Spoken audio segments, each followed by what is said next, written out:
চলে যায়। স্যাংজি তখন তাকে একটি ফোন দেখিয়ে বলে যে এই ফোনের মধ্যেই সবকিছু রয়েছে। এরপর শিউন ফোনটি নিতে গেলেই তখনই তার পেছন থেকে একজন লোক এসে তার গলা চেপে ধরে। আর দেখতে দেখতেই অক্সিজেন না পাওয়ার কারণে শিউন সেখানে অজ্ঞান হয়ে যায়। এখানে জানা যায় যে স্যাংজি আসলে এই সবকিছু এ কারণেই করেছিল, যাতে করে সে শিউনের উপর প্রতিশোধ নিতে পারে। তাই সে সেটারই প্রতিশোধ নিতে চাইছে।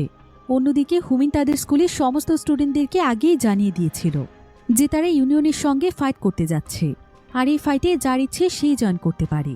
এরপর জুনতাই এবং ইয়ন্তাক যখন ফাইটের জন্য যাচ্ছিল তখন তারা একটি বিষয় দেখে একদম অবাক হয়ে যায়, কারণ এই ফাইটের জন্য হুমিনের ডাকে অনেক স্টুডেন্ট চলে এসেছে।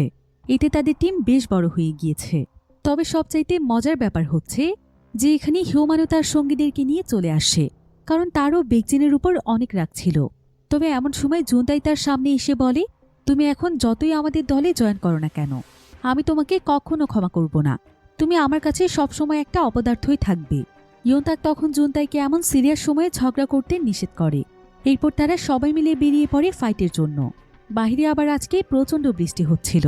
এমন সময় হুমিন তাদের কাছে শিউনের ব্যাপারে জিজ্ঞাসা করে যে সবাই চলে এসেছে, কিন্তু শিউন কোথায়। এরপর জুনতাই তার ফোন চেক করে দেখতে পায় যে শিউন তাকে মেসেজ করে জানিয়েছে যে সে বোলিং ক্লাবে আছে, আর কিছুক্ষণের মধ্যেই সে ফাইটিং এরিয়াতে পৌঁছবে। জুনতাই শিউনকে বেশ কয়েকবার ফোন দেয়, কিন্তু শিউন কোনোভাবেই ফোন ধরছিল না। এতে সবাই অনেক দুশ্চিন্তায় পড়ে যায়। তবে হুমিন এবং ইয়ন্তাক যেহেতু মেন ফাইটার ছিল, তাই তাদেরকে এখন ফাইটিং এরিয়াতে যেতে হবে। এজন্য জুনতাই দৌড়ে চলে যায় শিউনকে দেখার জন্য। অন্যদিকে দুটো টিমই ফাইটের জন্য প্রস্তুত হয়ে যায়। আর যখনই ফাইটের সময় চলে আসে তখন হুমিন সবার আগে ছাতা ফেলে দৌড়ে চলে যায় ফাইট করতে। এরপর দুই পক্ষের মধ্যে ফাইট শুরু হয়ে যায়।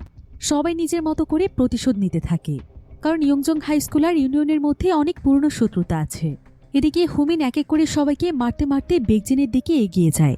বেকজিনে হুমিনের কাছে আসা পর্যন্ত সেখানে দাঁড়িয়ে ওয়েট করতে থাকে। অন্যদিকে জুনতাই তাড়াতাড়ি করে সেই বোলিং ক্লাবে চলে আসে। এদিকে শিউন তার জ্ঞান ফিরে পায়, আর সে স্যাংজের একজন লোকের সঙ্গে ফাইট শুরু করে। সে মারতে মারতে তার অবস্থা একদম খারাপ করে দেয়। শিউন তখন সেখান থেকে পালিয়ে যেতে শুরু করে। আর ঠিক তখনই সেখানে জুনতাই আসলে স্যাংজের সেই লোকটি তাদেরকে আবারও মারতে চলে আসে।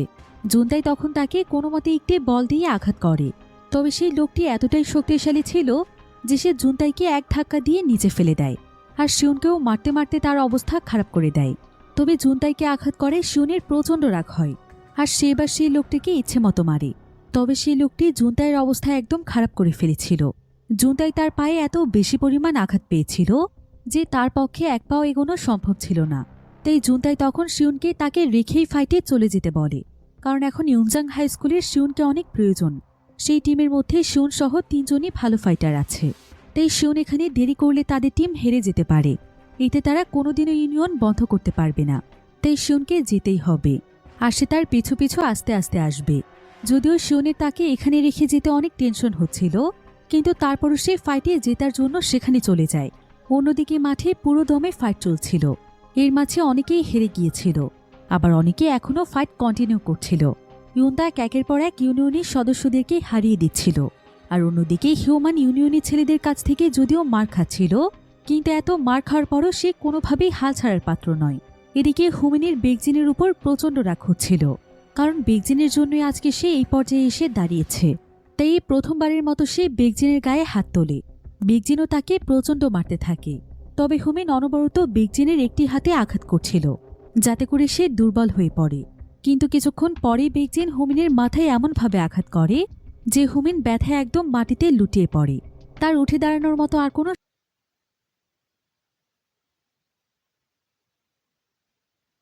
এরপর বেকজিন চিৎকার করে সবাইকে বলে, এই ফাইট এখানেই শেষ হলো। আমাদের ইউনিয়ন জিতে গিয়েছে। তাই আজ থেকে ইয়ংজাং হাই স্কুলে ইউনিয়নের সদস্য। আর যদি এই ব্যাপারে কারো আপত্তি থাকে সে যেন আমার সঙ্গে ফাইট করতে আসে। কথা শুনে কেউই সামনের দিকে এগিয়ে যাচ্ছিল না। তবে কিছুক্ষণ পর তার সামনে ইয়ন্তাক চলে যায়। কিন্তু এমন সময় পেছন থেকে শিউন এসে ইয়ন্তাককে সরিয়ে দেয়, আর সে চলে যায় বেকজিনের সঙ্গে ফাইট করার জন্য।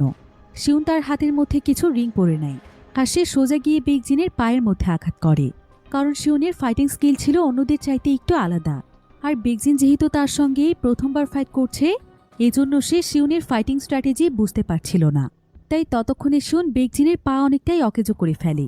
তবে বেকজিন কোনোভাবেই হার মানতে রাজি নয়। তাই তাই সে আবারও উঠে দাঁড়িয়ে এবার শিউনকে প্রচণ্ড মারছিল। কিন্তু শিউন তখন অনবরত তার ইনজুরিড পায়ে আবারও আঘাত করতে শুরু করে, শিউনের উপর ছাড়তে শুরু করে। সে এবার শিউনের উপর উঠে তাকে মারতে মারতে মেরেই ফেলছিল। এতে শিউনের উঠে দাঁড়ানোর মতো আর কোনো শক্তিই ছিল না। অর্থাৎ এই ফাইটে বেকজিন জিতে গিয়েছে। ইয়নজং হাই স্কুলে সবারইতে অনেক মন খারাপ হয়ে যায়। আর বেকজিন তখন শিউনের কাছে এসে বলে, কি রে, এত চেষ্টার পরও আমাকে তো হারাতে পারলি না, এখন তোদের দম ফুরিয়েছে? আজ থেকে তোরাও আমার ইউনিয়নের সদস্য। আমার পায়ে তুই অনবরত আঘাত করবি এটা আগে থেকেই প্ল্যান করে এসেছিলি, তাই না? তোর আর কি কি প্ল্যান আছে রে? শিউন তখন বলে, তুই দেখতে থাক। শিউন আসলে খুবই স্মার্ট ছিল, তাই সে ফাইটের আগের দিনই হুমিনকে বলেছিল যে হুমিন যেন বেকজিনের সঙ্গে ফাইট করে তাড়াতাড়ি নিজে থেকেই হেরে যায়। আর যতক্ষণে সে বেকজিনের সঙ্গে ফাইট করবে ততক্ষণে বেকজিনের সমস্ত এনার্জি শেষ হয়ে যাবে। আর ওইটুকু সময়ে হুমিন আবারও নিজেকে রিচার্জ করে নিতে পারবে।